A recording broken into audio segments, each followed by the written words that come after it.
kita akan susun kurikulumnya dari bangun tidur sampai dengan tidur kembali. Materi pertama, cara bangun tidurnya Nabi Sallallahu Alaihi Wasallam. Ya, sebelum dimulai, ingat lagi kaidah ini ya, ingat kaidah ini. Jadi kalau kita bangun, ini bukan persoalan bangunnya saja. Tapi kalau kita niatkan bangunnya mengikuti Nabi, itu seketika baru dikerjakan, dituliskan pahalanya. Jadi jangan dipahami bahwa bangun begitu saja, tidak. Begitu diniatkan ikut Nabi, dituliskan pahala 10 kebaikan. Nanti itu akan ditampakkan hasil dari pekerjaan kita itu sesaat sebelum wafat dalam sakaratul maut. Nah, handphonenya turun semua, kita fokus dulu supaya apa yang kita terangkan, karena ini penting sekali ya, penting sekali supaya fokusnya betul-betul bisa kita pahami dengan baik dan mudah untuk diamalkan. Siap? 1. Quran surah ketiga ayat 190 sampai 200. Hadisnya yang paling lengkap dulu ambil di Abu Daud, nomor hadis 1367. Yuk, dua ini dulu. Langsung saja. Qala an Ibnu Abbas radhiyallahu taala anhuma, hadis diriwayatkan dari Ibnu Abbas radhiyallahu taala anhuma. Kalau di pembuka hadisnya, bata Ibnu Abbas radhiyallahu taala anhuma fi baiti sayyidati Maimunah radhiyallahu taala anha. Ibnu Abbas radhiyallahu taala anhuma pernah satu kali tidur di rumahnya Sayyidah Maimunah untuk memburu dan ingin tahu kebiasaan bangun malamnya Nabi sallallahu alaihi wasallam. Fattaja'a, ya, maka beliau mulai berbaring. Ittaja'a itu berbaring miring kanan, ya, alal wisadati au kama qala, ya, sambil tiduran. Wisadah itu di atas bantal, dan beliau ke bagian yang datarnya. Fil ardi. Jadi bantal itu kan kalau kita lihat ada yang datar, ada yang kayak guling kan. Nah, datar itu disebut dengan ard, yang panjang itu ya, yang kayak guling disebut dengan tulnya. Maka kata Ibnu Abbas radhiyallahu taala anhuma, saya itu dijamu oleh Nabi, kalau dalam bahasa kita ya, tidur itu dekatan dengan Nabi. Saya kebagian bantal yang lebarnya, Nabi dengan Sayyidah Maimunah itu tidur di atas bantal yang panjangnya. Kalau kita kayak gulingnya lah sekarang. Jelas ya? Jadi saking dekatnya dengan Nabi Sallallahu Alaihi Wasallam, saking ingin tahunya kebiasaan Nabi sampai didekatkan oleh Nabi. Kalau bahasa kita, kamu tidur di sini ya. Baik. Apa yang terjadi?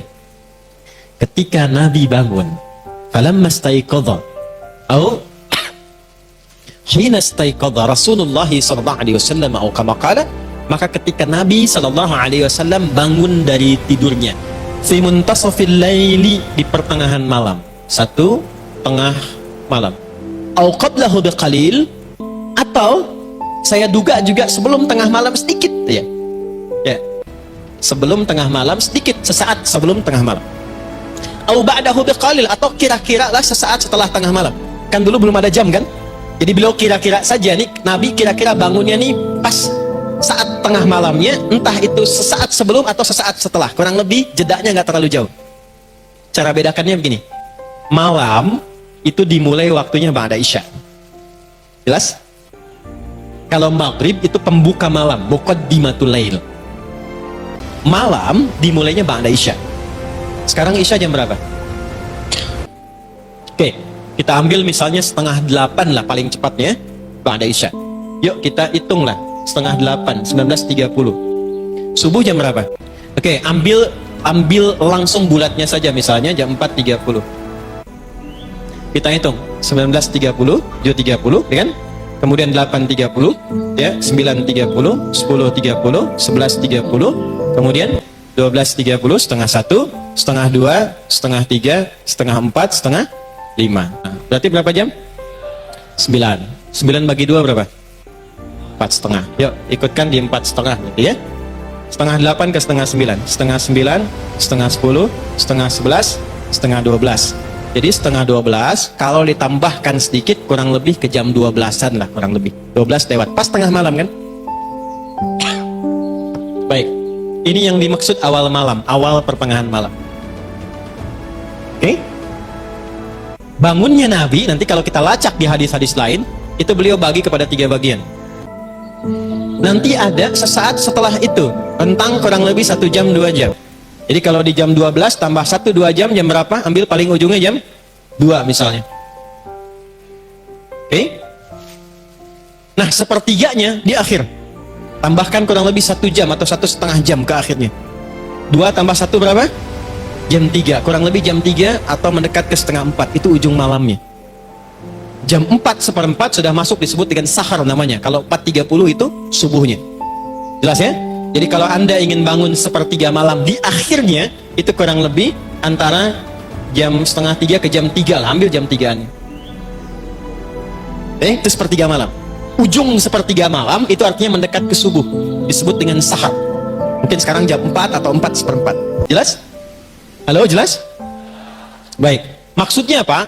Kalau mengacu pada hadis ini versinya Ibnu Abbas, Anda silahkan sesuai dengan kemampuan, satu, dan rencana bangunnya. Rencana bangunnya, mau bangun jam berapa? Biasanya Nabi itu mengukurnya dengan bacaan Qurannya. Kalau pengen lama, beliau bangun lebih awal. Bangun lebih awal. Itu yang menjadikan rakaat pertamanya, maaf, Al-Baqarah sampai selesai, Ali Imran sampai selesai, An-Nisa sampai selesai, 5 juz 4 halaman. Tapi kalau misalnya pengen agak santai dekat ke subuh, ya Al-Baqarah 100 ayat. 1/3 malam yang beliau bangun itu. Disilahkan versinya. Jadi yang pertama kali kita rincikan, mau bangun jam berapa itu, formulasi pertamanya, mau sepanjang apa tahajud yang akan kita lakukan. Jelas? Mau sepanjang apa doa yang kita mohonkan. Kalau memang mau menikmati bacaan, pengen mengulang-ulang Quran, pengen melancarkan dan memantapkan hafalan, pilih bangun yang paling awal. Kalau hafalan sudah banyak. Tapi kalau perasaan masih sedang cool, ya silahkan pilih ayat yang cool-cool. Mendekat ke subuh. Jelas? Ini poinnya. Rencanakan bangun. Lalu ukur. Makanya Nabi itu kalaupun mau bangun awal, tengah, atau akhir, itu selalu mengukur dengan durasi kegiatan beliau untuk istirahat sebelum tidurnya. Apa kegiatan sebelum tidurnya beliau? Kalau mau bangun lebih awal, itu nggak banyak kegiatan. Nabi itu rata-rata habis Isya, hanya diskusi dengan istri sebentar, evaluasi, langsung istirahat. Ya, Nabi selama kehidupannya itu tidak pernah bergadang kecuali ada perlunya. Betul. Makanya rumusnya begadang jangan. Nah, begadang boleh kalau ada, ulangi, begadang itu jangan, tapi bergadang boleh kalau ada. Nah, paham nggak? Itu rumus. Kapan beliau bergadang? Kalau ada situasi penting untuk diskusi dengan sahabat, diskusi, tapi masih tahajud malamnya, istirahat. Kalau tidak ada keperluan itu, ngobrol dengan istri sebentar, evaluasi, langsung istirahat. Bangunnya lebih awal, tergantung target bangun jam berapa untuk menikmati ibadah di keheningan malam dan doa. Terlepas dari bangunnya, antum mau jam 1, jam 2, jam 3 atau setengah 4, bahkan jam 4 sekalipun, bagaimana cara bangunnya? Nah, ini yang mau kita bahas. Lihat baik-baik. Qala kana an-nabiy sallallahu alaihi wasallam, atau kama qala, adalah kebiasaan Nabi sallallahu alaihi wasallam, idza staiqadha min naumihi, kalau bangun dari tidurnya. 1. Fajalasa, maka beliau duduk terlebih dahulu. Saya ulang ya. Kita mulai masuk pada poinnya. Ini sunnahnya. Kana an-nabiy sallallahu alaihi wasallam, adalah kebiasaan Nabi sallallahu alaihi wasallam, idza staiqadha min naumihi, kalau bangun dari tidur beliau, fajalasa, beliau duduk terlebih dahulu. Jadi kalau Anda ingin mengikuti sunnah Nabi, bangun dari tidur, begitu bangun duduk dulu. Dan niatkan bukan sekedar duduk, tapi mengikuti sunnah Nabi sallallahu alaihi wasallam. Itu indahnya, begitu Anda duduk dapat pahala. Catat ini ya. Yang kedua, cinta Allah turun. Awas, ini bukan main-main. Kalau nggak percaya nanti praktekkan. Niatkan mengikuti Nabi. Setelah itu, lihat baik-baik. Famasaha biyadihi min athari naumi. Step kedua. Maka kemudian beliau menghilangkan bekas ngantuknya dengan bagian tangannya yang bersih. Jadi jangan langsung berdoa. Sunnahnya bangun tidur duduk dulu. Lalu hilangkan bekas ngantuk dengan bagian tangan yang bersih.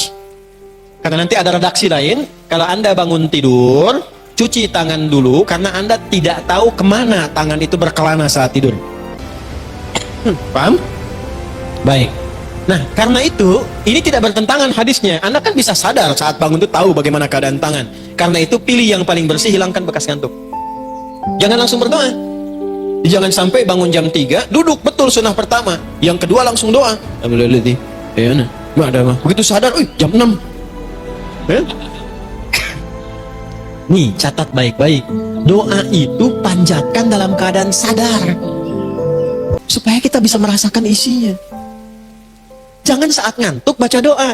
Makanya juga makruh orang ngantuk, sengantuk-ngantuknya sholat. Jangan. Istirahatkan dulu sebentar. Maka ketika sholat, ngantuknya sudah hilang, tenang kita, nyaman sholat.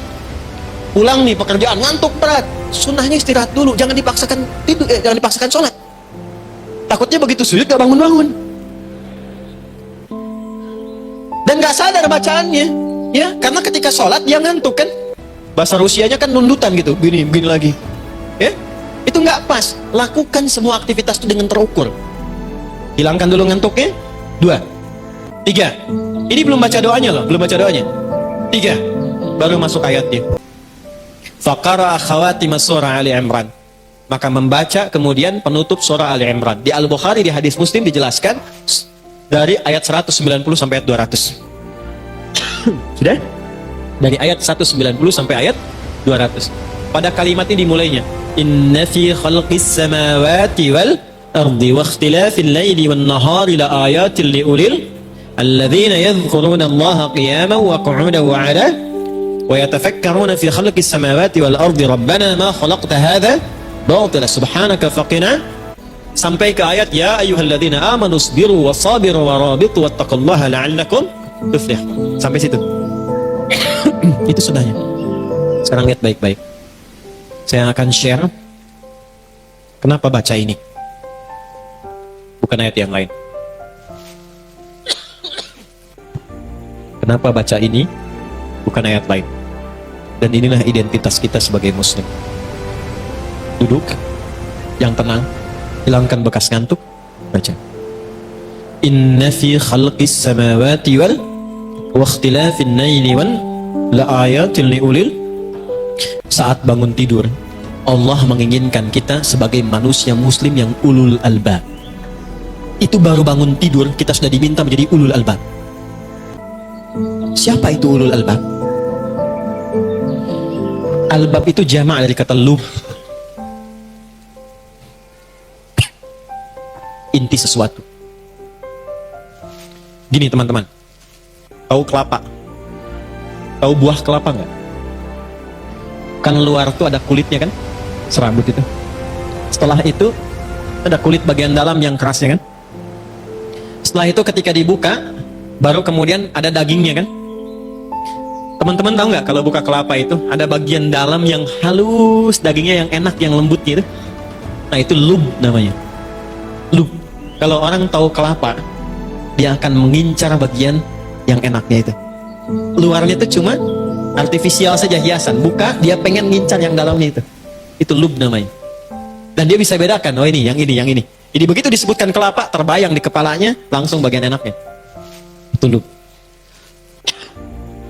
Ada orang yang disebutkan beberapa kalimat, baru satu kata dia paham, oh ini mau kesini bicaranya. Itu namanya ulul albab, orang yang tahu inti sesuatu. Ada orang baru disebutkan berapa kalimat belum paham, satu paragraf belum paham, 2 jam baru ngerti, itu kulit kelapa bagian luar. Paham? Satu kalimat, rangkaian paham, baru dagingnya. Tapi baru disebutkan satu kalimat, satu lafaz, ini dia ngerti kemana arahnya. Itu ulul albab. Ada orang yang ngelihat langit, bagus langit nih, cerah sekali, itu kulit kelapa. Dia ngelihat langit, indah langit nih, ini menunjukkan rasi bintangnya, mengarahkan, ini arahnya utara, ini selatan, ini sekian, itu baru dagingnya. Tapi begitu dia lihat ke langit, subhanaka ma khalaqta hadza batila, masya Allah, bagaimana Allah mencipta keindahan ini, memberikan petunjuk ruang lewat rasi-rasi bintang, mencipta langit yang indah dengan bintang-bintang di malam hari tanpa tiang. Dia ingat kepada Rabbnya, dia memuji Allah subhanahu wa ta'ala. Itulah ulul albab.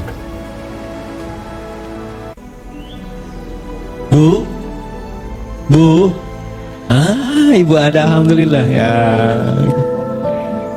Nih saya tanya ibu nih, ibu ini kalau lihat suami, ibu lihat sebagai suami ibu atau sebagai titipan Allah?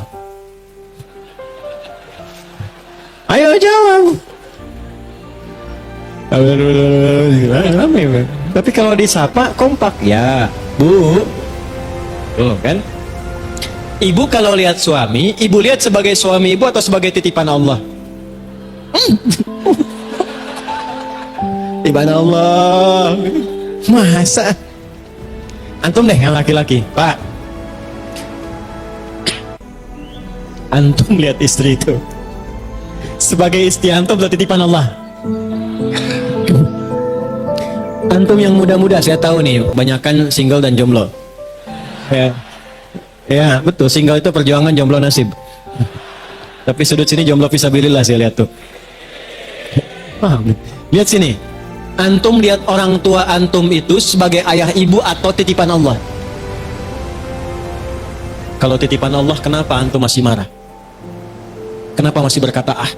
Sedangkan Allah ketika menitipkan orang tua pada antum, bukan pada anak yang lain, Allah berkata, "Fala taqul lahuma uff." Jangan sekalipun engkau bermuka cemberut atau bahkan bermuka masam atau berkata ah di hadapan keduanya. Anda mengatakan titipan Allah, tapi berapa kali Anda membantahnya? Berapa kali Anda menyakitinya? Berapa kali Anda melanggar ketentuan yang menitipkan kepada Anda? Dan berbahagianya Allah titipkan menjadi orang tua Anda, bukan menjadi orang tua pada anak yang lain. Ibu bapak mengatakan itu anak Anda titipan Allah. Kalau Anda merasa titipan Allah, kenapa Anda sekolahkan di tempat yang tidak mengenalkan dia dengan Allah? Kenapa Anda berikan pakaian yang menjauhkan dia dari rahmat Allah? Allah bilang tutup, Anda buka. Allah bilang jilbabin, Anda pelorotin. Katanya titipan Allah. Ulul albab itu adalah orang yang bisa membaca esensi. Begitu dia melihat ibunya, ibu saya adalah titipan Allah yang harus saya baktikan dan saya sayangi. Jadi berbaktinya itu bukan karena dia ibu saja, tapi karena memang Allah menitipkan itu untuk dibaktikan kepadanya. Quran surah 17 ayat 23. Wa qadha rabbuka alla ta'budu illa iyyahu wa bil walidaini. Jadi bukan karena posisi ibunya, karena Allah perintahkan pada saya untuk berbakti pada ibu. Itulah ulul albab. Kalau cuma sekedar bakti tanpa melihat sebagai titipan Allah, baru daging kelapanya. Kalau belum dilihat, oh sama aja dengan ibu-ibu lain, kulit Anda tuh. Kulit kelapa. Tuh. Maaf.